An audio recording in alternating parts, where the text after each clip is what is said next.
চুয়াডাঙ্গার আলমডাঙ্গায় ভয়ঙ্কর হয়ে উঠেছে মানব পাচার চক্র। ইউরোপে পাঠানোর স্বপ্ন দেখিয়ে লিবিয়ায় নিয়ে আটকে রেখে মুক্তিপণ আদায় করতে চালানো হয় অমানসিক নির্যাতন। টর্চার সেলে চালানো নির্যাতন সরাসরি ভিডিও কলের মাধ্যমে দেখানো হয় পরিবারের সদস্যদের। এমন ফাঁদে পড়ে নিঃস্ব হয়ে পড়েছেন অনেক পরিবার। অভিযুক্তদের বিরুদ্ধে মামলা হলেও মূল হোতারা এখনও ধরাছোঁয়ার বাইরে।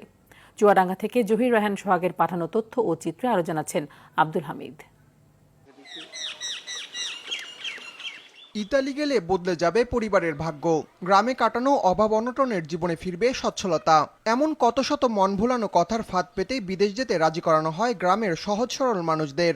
স্বপ্নের গন্তব্যে যেতে সহায় সম্বল বিক্রি করেন চুয়াডাঙ্গার আলমডাঙ্গা উপজেলার প্রায় অর্ধশতাধিক হতভাগা যুবক। ইউরোপে পাঠানোর কথা বলে ট্রানজিট রুটের অংশ হিসেবে আনা হয় লিবিয়ায়, সেখানেই আটকে রেখে মুক্তিপণ আদায়ে চলে নির্যাতন। আমাদের গ্রামে 22 জন, এই 22টা ছেলে একদম সব মনে করো পথের ভিখারি পথে। 10 লাখ নিয়েও এই মাছ ধর এই ভিডিও কলে দেখাছে, টাকার খাদ্য দেয় নাই। 10 লাখ টাকা আমরা দিলাম, দেওয়ার পরে ফের 3 লাখও নিল।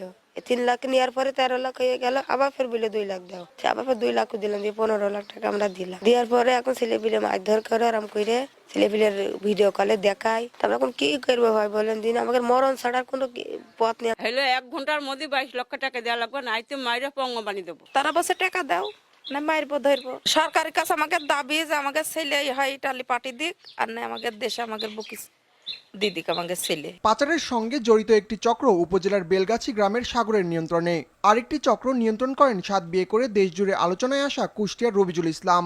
সম্প্রতি মানব পাচারের অভিযোগে গ্রেপ্তার করা হয় তাকে।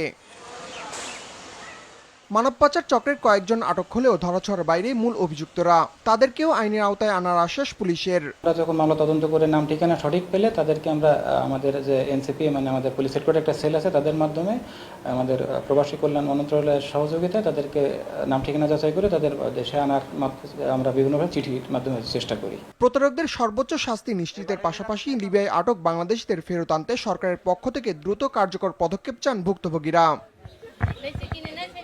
আব্দুল হামিদ, RTV।